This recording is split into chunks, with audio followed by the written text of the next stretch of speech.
Halloween. I know I don't look the part, you understand? Because I ain't dressed in no damn costume. I just didn't feel like it. My man Joe Fortenbaugh is in the house. He's going to be hosting the day, okay? And I figured the way Cam dresses, I mean, damn, I ain't going to say it's Halloween because the brother looking sharp, you understand what I'm saying? It's just a unique kind of flavor. But then there are special circumstances that happen. I mean, do you see him? Do you see how I see? Do you see? Talk about making a pivot for Halloween. Lord have mercy. What is this, man? Willie Walker's in the house, man. They said it's the only chocolate factory we can recognize. He can say that, especially today. I don't know if we gonna take this brother seriously with this hat on, but that shows his brilliance. Even with this damn hat on, he can drop science on the sport of football. First takes in the house. Lord have mercy. All right, now we'll see Lamar Jackson. If he comes out here and plays the way Lamar Jackson can play, that's going to bring that excitement back. Lamar throws quickly, touchdown! And the rust is gone for Lamar Jackson. When you think of Lamar Jackson, normally you're thinking of a scrambling quarterback, but he can throw the football. This Ravens offense has something going on tonight in Miami.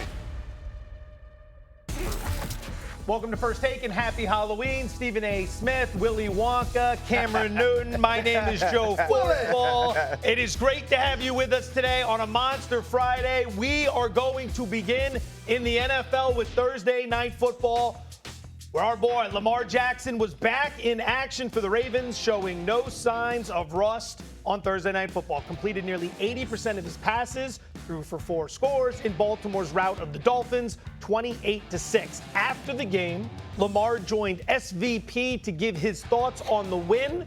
Take a listen. We feel good. You know, like you said, we got everybody coming back healthy.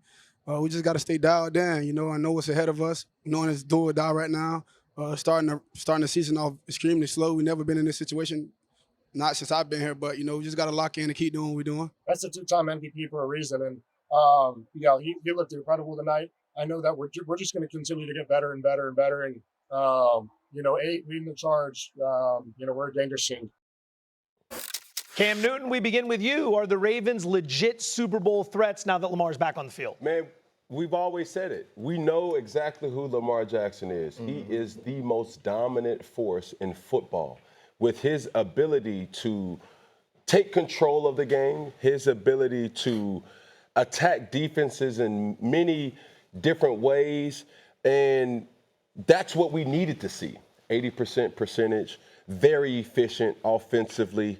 But this is the thing that we also have to understand and acknowledge. We cannot jump to the understanding of, hey, they're back, when we have to also give this understanding and revelation that it was the Miami Dolphins, respectfully. And the thing that you can say is like, okay, you've seen signs. Hey, Lamar ain't, looking rusty. But then you start to see the defense is giving up a lot of yards still. But the thing that you can hang your hat on, no pun intended, Willy Wonka, is their ability to play opportunistic. Getting after the football, the most important thing in football is the football. And when you have a team that can get interceptions, create turnovers, fumbling and things like that, that's what you would like to see from the Baltimore Ravens. Absolutely not. This is not a team that's in contention to win a Super Bowl just because Lamar Jackson is back. We just had a conversation about the Bills yesterday, who are playing better football than the Ravens have this season. Before Lamar Jackson went out, this was a 1-win team, and he was playing at an MVP level. Yes, last night Lamar was Lamar. We've seen that year in and year out, but we've also seen this team be consistently good entering the playoffs. How many years have we stood up here and said, okay, this is Lamar's year, this is the Ravens' year, when they had #1 defenses, when Lamar Jackson was carrying the MVP. And so now all of a sudden, because they get some people back healthy, because you beat the Bears with Caleb Williams and you beat the Miami Dolphins, who are a team in turmoil, we're going to say that now you are a Super Bowl contender? Absolutely not. We need to see this team play well week in and week out. And then we look at last night. There's a Alohi Gilman strip right? There's a Malachi Starks interception. This was a team that was getting the football moved on them, and then they came up with ways to either force field goals or create turnovers. What happens when that's the Kansas City Chiefs? What happens when that's the Denver Broncos? What happens when that's the Indianapolis Colts running the football? So, no, I absolutely do not believe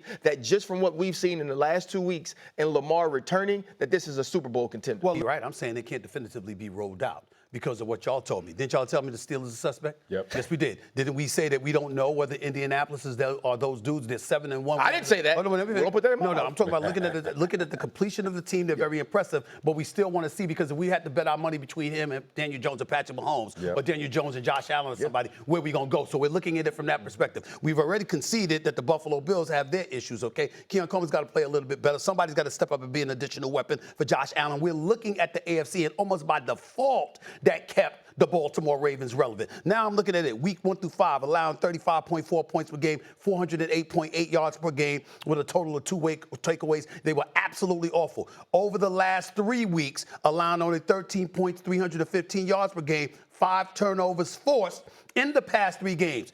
Miami was last night.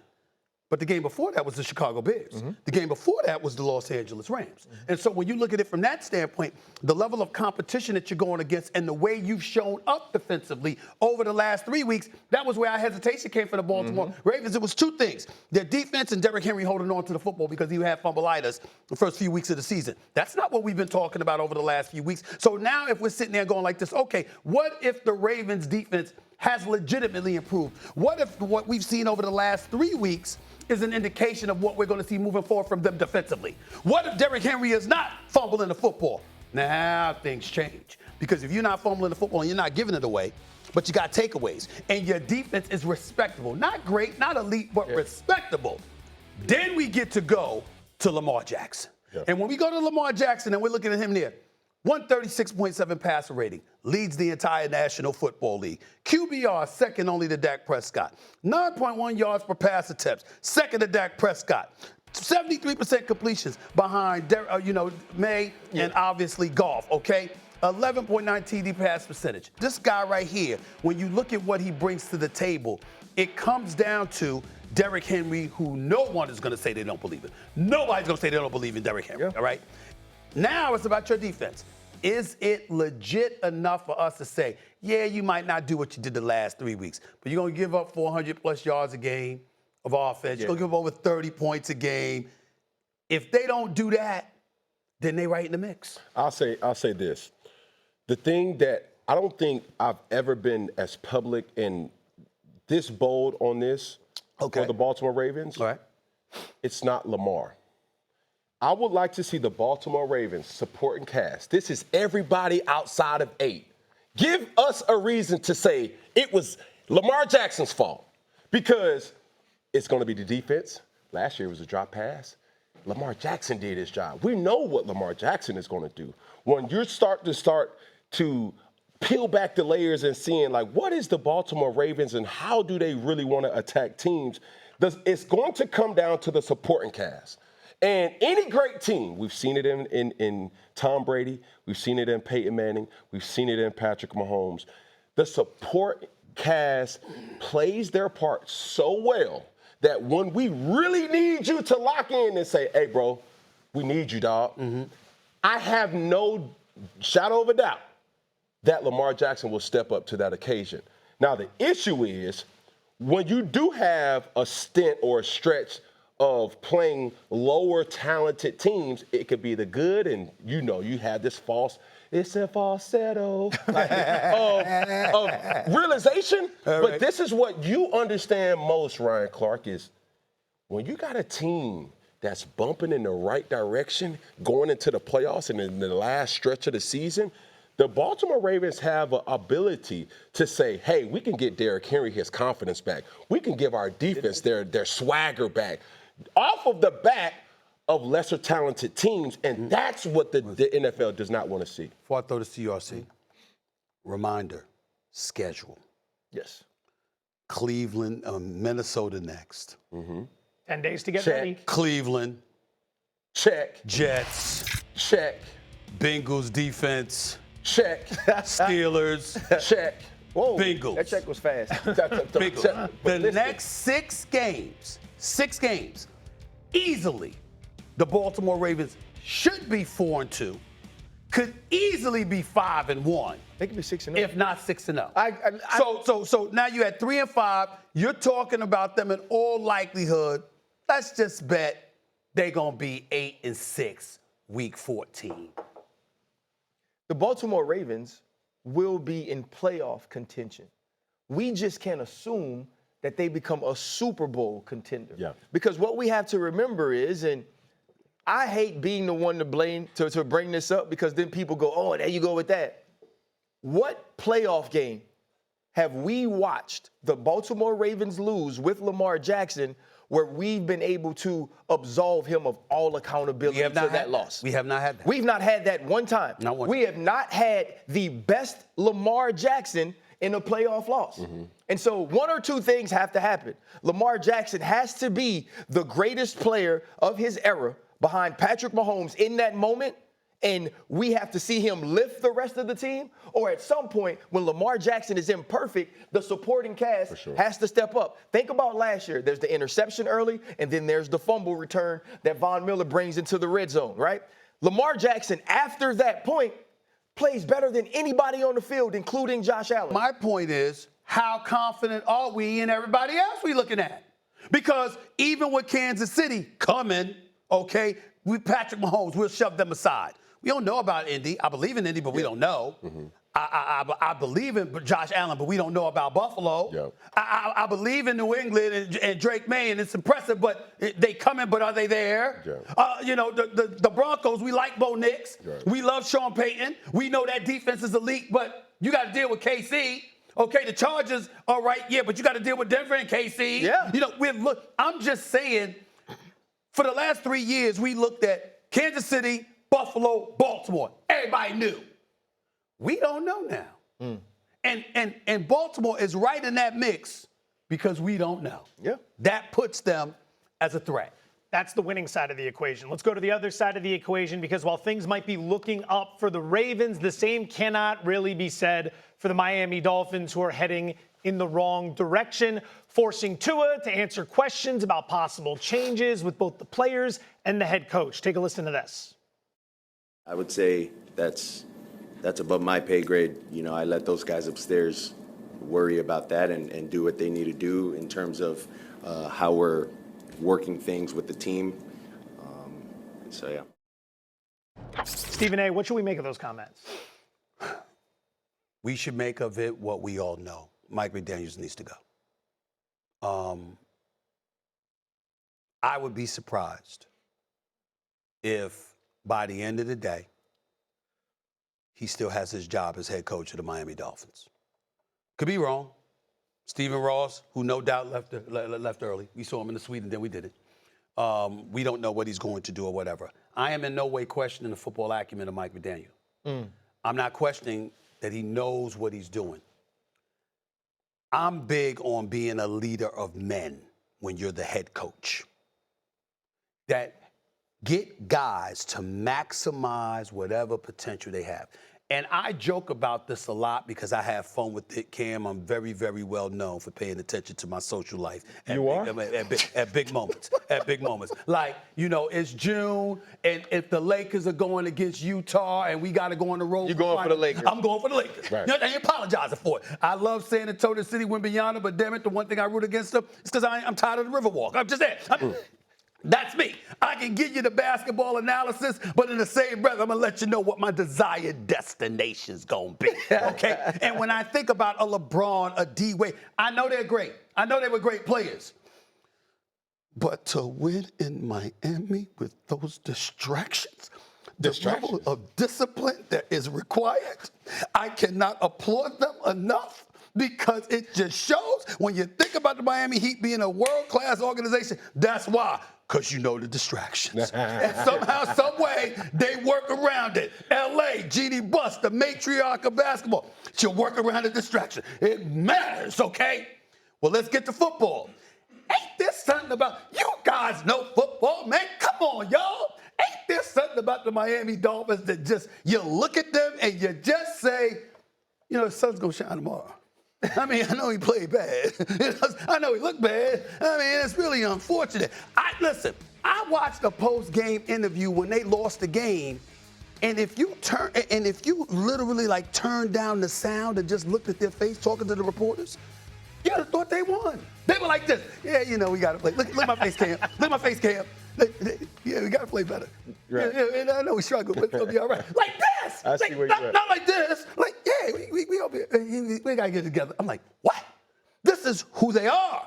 You got to have a different kind of coach down there. You got to have a Brian Flores kind of coach down there. Somebody that's going to get in your ass and be in your face. That's right, they had him. That's why I brought it up. The point is, you got to have something like that. Mike McDaniels, to me, is not that guy in Miami. When things are going well, and it simply come down to play calling, machinations, doing things schematically, sure, I got it. I ain't questioning none of that about him. But when you got to peel a little something extra from cats to maximize their potential, he ain't the guy that's going to do it for you. I think the Dolphins are done.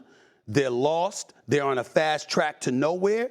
And I think a change has to happen. I want to get Cam and RC in here in just a minute, but McDaniel spoke to the media this morning. I want you to take a listen to what he had to say. I know we always choose the day after losses to ask about your conversations with Steve Ross, but I wanted to ask, have they deviated at all from the normal this game and the next talk with this one? And has his tone over time changed with the mounting losses? No. He answered the question. And that's that, Cam Newton. He answered the question. Can we pose this idea? What if Tua Tagovailoa really wasn't Mike McDaniel's guy? No, we can't. Because when you think about the statistics, I'm going to bring it all. No, I'm saying before you go, I'm saying no, we can't, meaning that Brian Flores is there. He wanted Justin Herbert, not Tua Tagovailoa. But the point is, Mike McDaniels came into the job knowing that Tua was his guy. Correct. That's what I'm saying. But go ahead. So when you start to think about the politics about any executive position, don't sit up here and say, oh, that doesn't happen. You're supposed to be the guy. You can't say that. I can't say that. You can't say that because we all report to somebody. Yeah, fair. Mike McDaniels comes into a situation where he says, oh, this is my guy. I can win with him. Okay. That does not mean that's my guy. The Miami's offense has shifted around Tua Tagovailoa's skill set. It's almost like, okay, those are glorified extended run plays. Screen, screen, screen, screen, screen, screen, screen. Snack, snack, snack, snack, snack, snack, drag, drag, drag. It's like, yo, the airtime, and I had to do my research, and I say, Tua Tagovailoa's football in the air rate is on the bottom half of the NFL, which means that completions tend to travel at a shorter distance in the air with Tua Tagovailoa. If I know that by just making a typical Google search, do you not think teams who play the Miami Dolphins, especially with the absence of Tyreek Hill, you don't think that those DB, I wasn't a DB Ryan Clark, but Ryan Terry, when you have a defensive back who sits on his heels and not in a threatening position where somebody can, now you have Jalen Waddle, but when you know that the quarterback is not competent of getting the ball out to, that's the worst sound in football. You don't have to worry about that with Tua Tagovailoa. So now Mike McDaniels is in a position where he's like, yo, I'm only doing what I can do. Do I think he is a good fit for Miami? Yes. Do I think he was crippled by saying, and I shouldn't say that word, I think he was stricken by having limitations of what Tua Tagovailoa provides? That's what I believe. No, I think that neither one of them right now are the answer for the Miami Dolphins. Okay. I think the Miami Dolphins need to change at head coach and need to change at quarterback. I believe Mike McDaniel is a good football coach. Yeah. I think he is amazing schematically, offensively. I think and we can't sit up here and say that what Mike McDaniel knows or what Mike McDaniel doesn't work, because Tua had 2 career years. Yes. Under Mike McDaniel. We were talking about Tua in the MVP conversations before we saw injury take him off of the field. Right? Tua Tagovailoa was playing at a rate with Tyreek Hill, with Jalen Waddle, where he started to ascend into the upper tiers of quarterback in this league. Now, Nobody can go through what he has gone through physically and be the same. You just can't. Right. And he's actually openly admitted that. And then now when you see these other things happen, the Tyreek Hill away from the field issues, Tua Tagovailoa coming into post-game press conferences or doing meetings with the media and now talking about what's going on in the locker room. That's where you need the leader of men to step up. And so I think this has all been a snowball effect of not playing well, which started the off-the-field problems with Tyreek Hill last year in the locker room after the Jets game saying, "I'm gone." That has made all of this go downhill. It's time for a change. But I believe in the right situation, Mike McDaniel is a good head coach in this league. And I think Tua Tagovailoa has played his best ball because of him. Let me be very clear, and I'm glad you said that because I don't disagree. I never once questioned Mike McDaniel's acumen as a football coach, that he doesn't know what he's doing. I'm not qualified to say whether he knows what he's doing or not. Let's get that out the way first. Yeah. But secondly, and more importantly, I think, and by listening to all of y'all throughout the years, he's proven he knows what the hell he's doing. But I always, because it's from a fan's perspective, from a pundit's perspective, who hasn't played, how we look at it is like, okay, that's the insider perspective, and they get it. From the outside, we're thinking you got an offensive coordinator, you got a defensive coordinator, you got a special team. You got people. We've seen head coaches that deferred offensive coordinators calling plays and stuff like that. What it really comes down to is your ability to lead men when you're the head man. Those distractions that you talked about, that is a pivotal part of the job. When I think about, I remember when Bill Parcells took over the New York Jets and you didn't expect anything from them, okay? Especially when you had Mark, you had who you had at quarterback and Rex Ryan ultimately had Mark Sanchez and stuff like that. You saw maximum stuff peel from what you had available to you. And you're exceeding expectations because you're looking at cats. I remember when we used to rave about Pat Riley. Pat Riley won championships in Los Angeles, but nobody could deny what he did for the New York Knicks. Because he resurrected them. You're like, who's Anthony Mason?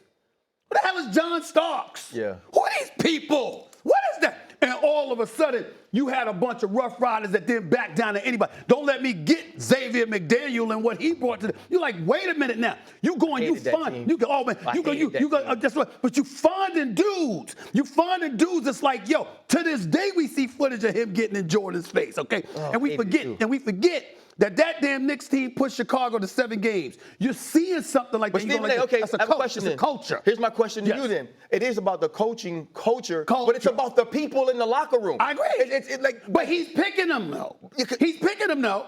I mean, he's got something to do with who's in the locker room. Right, but to me, the Patriot way was able to be the Patriot way because Tom Brady was the type of person that Bill Belichick could go to and make sure whatever message he wanted to communicate, it was communicated through his play and through the way he worked. I grew into that, though. So what? Tom Brady grew into that's so, true. And so before because Tom he had Brady, a defense surrounding him. Before Tom Brady, though, you had Teddy Bruschi. You had Lawyer Malloy. Then you had Rodney Harrison. So it was about the people there. Same thing in Pittsburgh. But who picked the people?